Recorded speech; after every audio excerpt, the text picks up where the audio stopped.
So, niko na hii battle ndani ya kichwa yangu kwa sababu nilisahau kuongea lugha yangu na kuna times, kuna saa najiuliza kwani mi ni African si kweli? Kwani mi ni Africa ya mayai, huh? I'm a fake African, huh? So, what I just tried to say in Swahili is I I have this battle in my head where I ask myself, am I a fake African because because I forgot how to speak my language, right? So that shows you where my Swahili capabilities stand as of right now.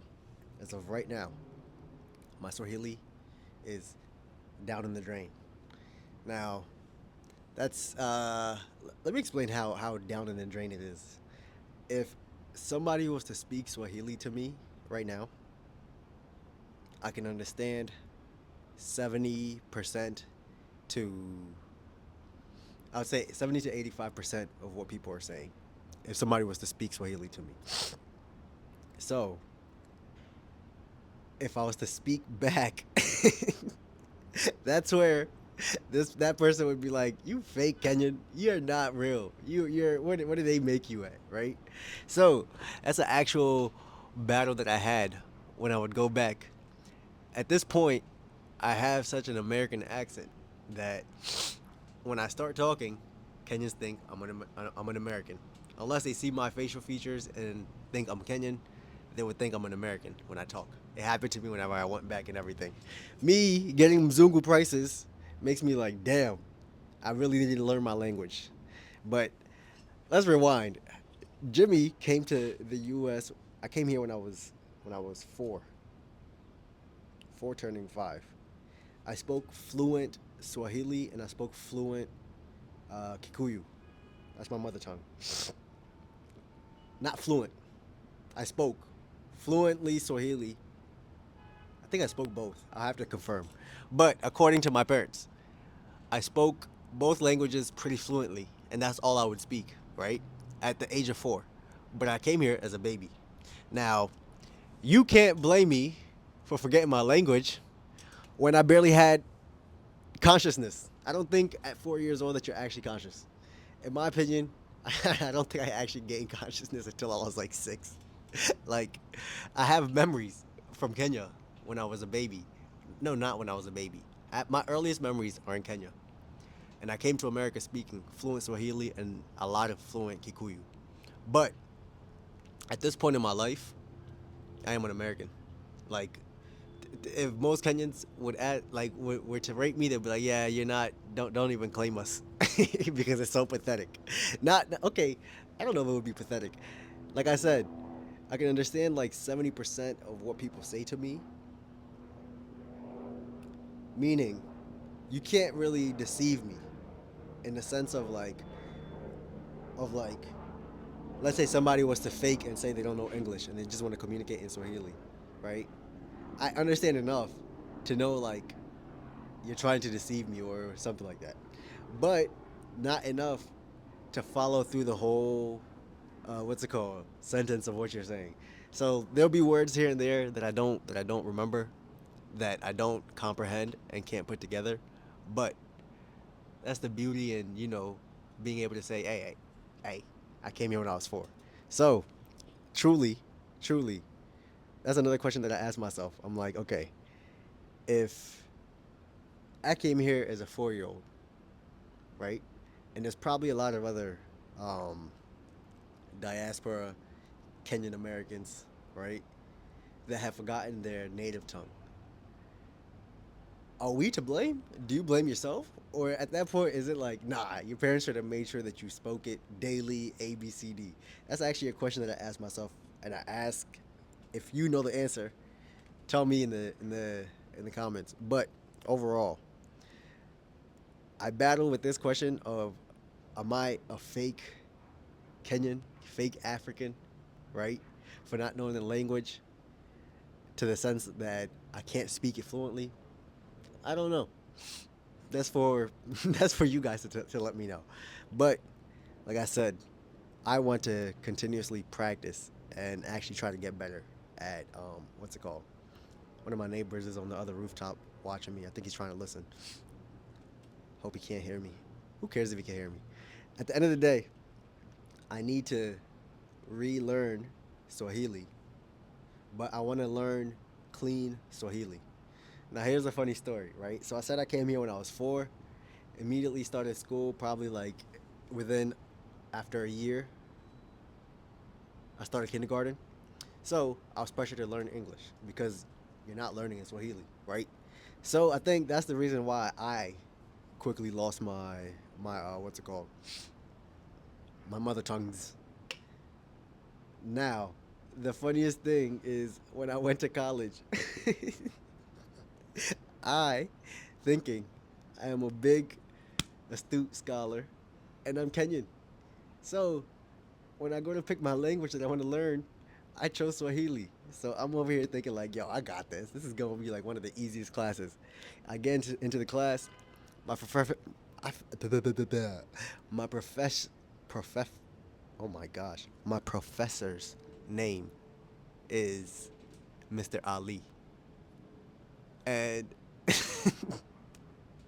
Mr. Ali, if you're watching this, I did not get any better at Swahili. I think I stressed that man out because he probably sees a Kenyan and he's thinking like, oh, he's gonna be an easy student. I was probably one of the worst in the class because I didn't pay attention. I didn't care to, what's it called, to really learn the proper Swahili. So what I would go into his class with is the bits of Shang here and there that I had learned. So it got to a point where it's like I'm answering questions in class and he's like, yes, but no, that's not Swahili. You're speaking Shang, right? So that's the problem. Um, and then it got so bad that at a point I was copying off of this white girl in my class. In my Swahili class, I was copying off of an American, right? A white girl that I had to copy off of her work to pass Swahili. That's when I really looked at myself and I was like, yo, Jimmy, this is bad. This is bad. How are you copying off of an American for your own language? So that was an epiphany of like, okay, I really need to learn this. Now there's tools out there. I could go get Rosetta Stone. I could go get what's it called? A bunch of different things to learn how to speak Swahili.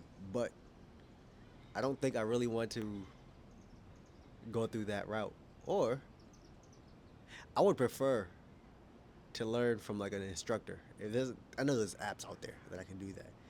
But that's a battle that I have with myself of telling people, yes, I'm Kenyan. I was born there and everything. I came here speaking my language, but I've lost it. And I haven't put in the work to actually relearn it and be able to speak it fluently. So, at what point do I stop telling people I'm Kenyan if I can't speak the language? You know, so I look at other cultures out here in America. You have like a lot of Spanish people will retain their language. A lot of a lot of what other cultures? Say a lot of my Arab friends, but at the same time, Islam. I think it's all in Arabic, so you have to understand some Arabic. Um, a lot of no, be translated. A lot of my foreign friends who came here to America have retained their language. Now, I ask myself, did they come at the same age? Did they come speaking like fluently? Were they doing school already? Had they learned it in school? All that. But I can't use any of that as an excuse, right? But I have noticed that a lot of my Kenyan peers, 26-year-olds, who I would say if they've done most of their schooling here, I could probably say a good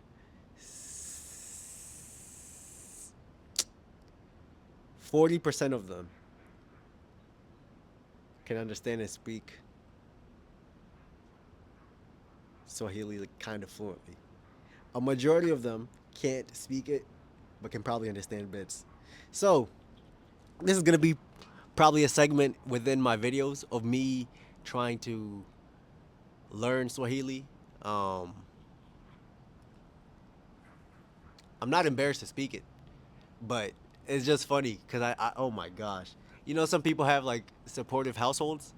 I have siblings that will probably clip that part and just send that to me constantly, of me trying to speak Swahili.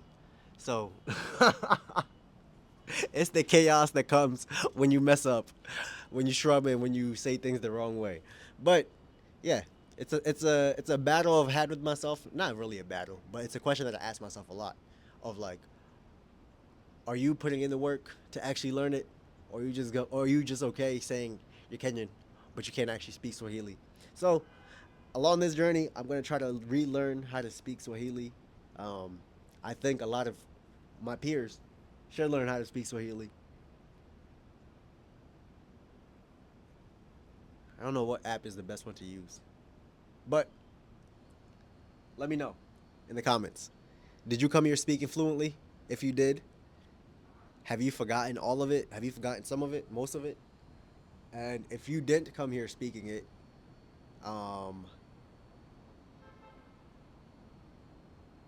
if you didn't come here speaking it, how did you learn it?